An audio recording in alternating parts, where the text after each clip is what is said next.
82차시입니다. 이전 차시 진단평가 먼저 보고 넘어가겠습니다. 자, 1945년 8월 15일 일본의 무조건 항복 선언으로 우리가 맞이한 것은 광복이죠. 빛을 회복했다라는 의미였습니다. 자, 이번 모스크바 3국 외상회의에서는 세 가지 결정사항이 있었습니다. 하나는 한국에 민주주의 임시정부를 수립시킬 것, 그리고 두 번째, 그 정부 수립을 위해 미소공동위원회를 개최할 것, 세 번째, 최고 5년간의 신탁 통치를 실시할 것, 결정하는 것, 이런 것이 정해졌습니다. 자, 이제는 그 이후에 미소공동위원회가 결렬된 이후 어떤 일들이 벌어졌는가 보도록 하겠습니다. 자, 첫 번째입니다. 우선 좌우합작운동의 전개라는 주제로 살필 텐데, 그럼 좌우합작운동은 우리가 이미 타이틀에서 알 수 있듯이 좌익과 우익 세력, 그러니까 사회주의 세력과 민족주의 세력에 다시 한번 힘을 합치려는 이런 운동이야. 이게 왜 나타났는지 한번 보도록 하죠. 배경 보시면 1차 미소공동위원회가 무기한 휴회됩니다. 자, 조금만 보자면 모스크바 3상 회의라고 하는 것이 45년 12월에 있었어요. 이 결정에 따라 미소공동위원회가 개최가 됐습니다. 1946년부터 3월부터 5월까지. 그런데 결론을 내지 못하고 휴회되었다. 그리고 나서 우리 민족의 가장 네임드 민족 지도자였던 이승만의 정읍 발언이 등장합니다.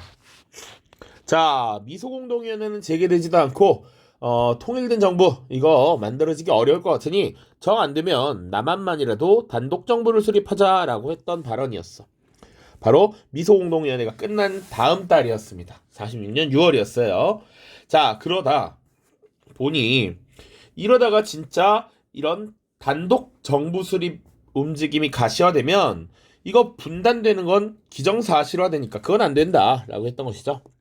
그래서 여운형과 김규식 등이 좌우합작 운동을 전개했고요. 그리고 미군정도 이것을 지원합니다. 왜 그랬느냐? 미국도 한국의 통일된 정부 수립을 바란다. 그런데 소련 때문에 되지 않는다. 이런 식으로 여론을 형성하려고 했던 것이죠. 그리고 좌우가 힘을 합친다고 하니 대중적 지지를 받는 건 어찌 보면 당연하던 일이었습니다.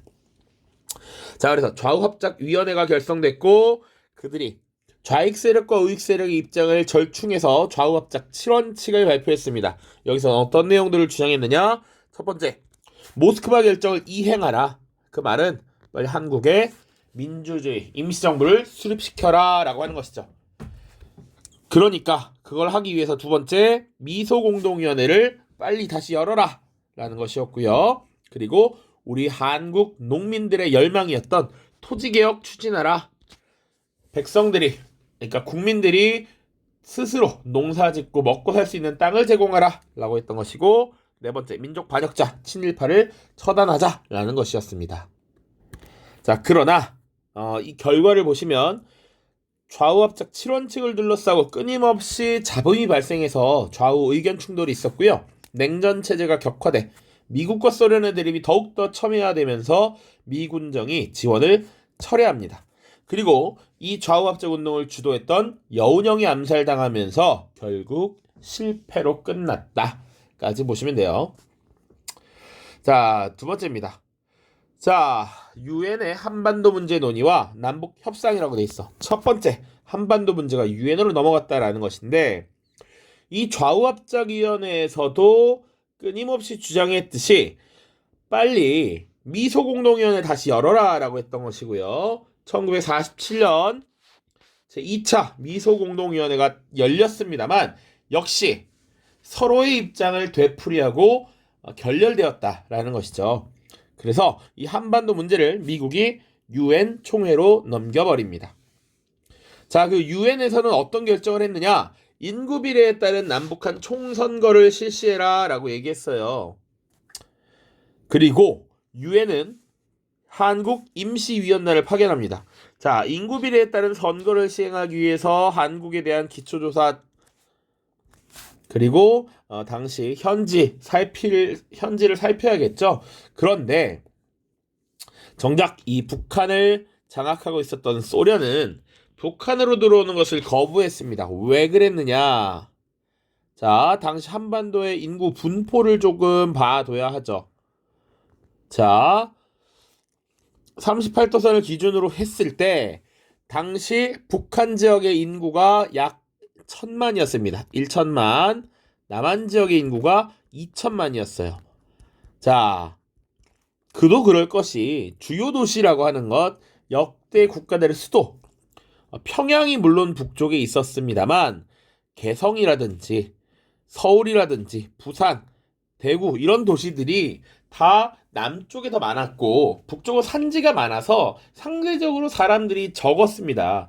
그러니까 인구 비례에 따라서 국민들의 대표를 선출하고 그들을 통해서 정부를 구성한다면 남한의 인구가 훨씬 많았기 때문에 남한에게 유리한, 실질적으로는 남한을 장악하고 있는 미국에게 유리한 정부가 수립된다라는 판단이었죠.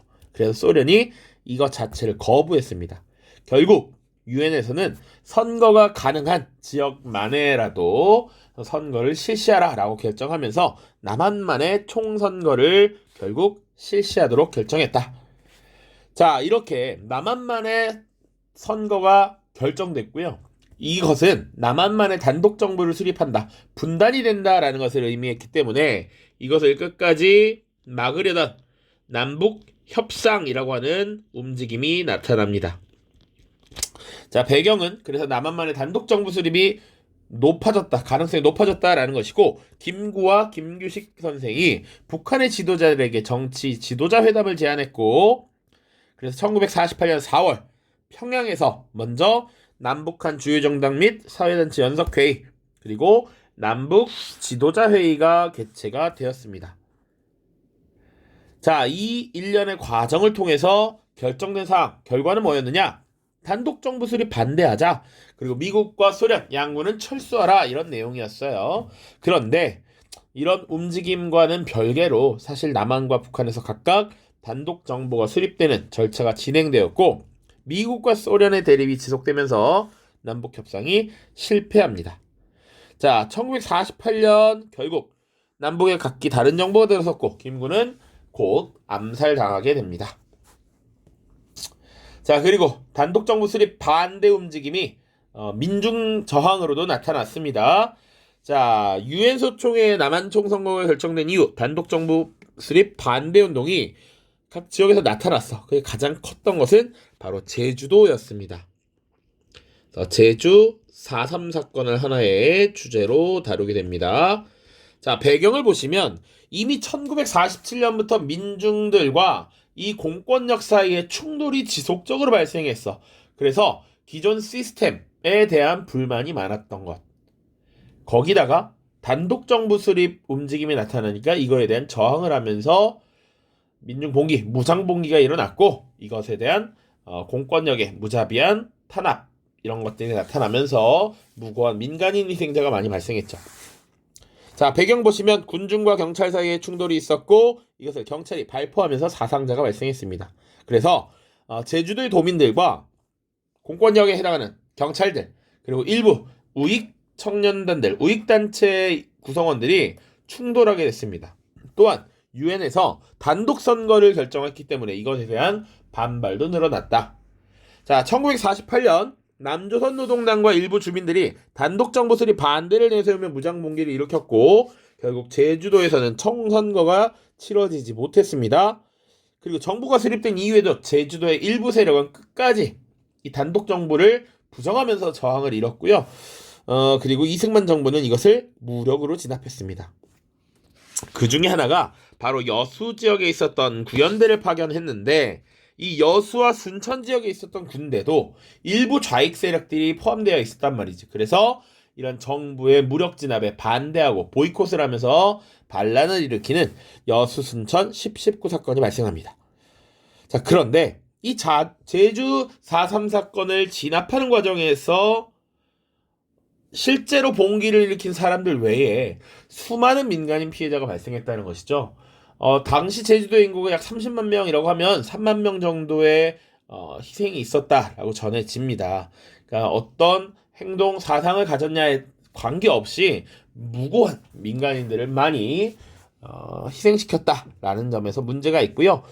이 2000년 들어서야 이 진상을 조금 국가 차원에서 조사하고 정리하기 시작했고, 오늘날 올해 들어서 이제 제주 4.3 사건으로 인해 무고하게 희생된 피해자들에 대한 보상이 이루어지고 있습니다.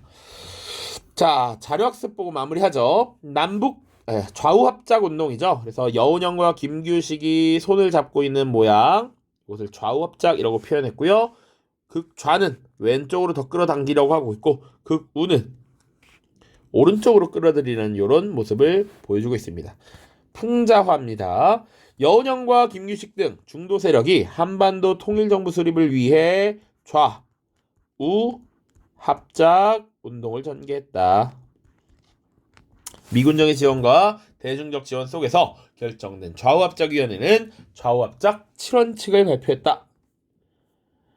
2번 좌우합작위원회의 사진입니다. 좌우합작위원회는 좌익 세력의 주장 5가지, 우익 세력의 주장 8가지를 절충하여 좌우합작 7원칙이라는 것을 만들어냈습니다.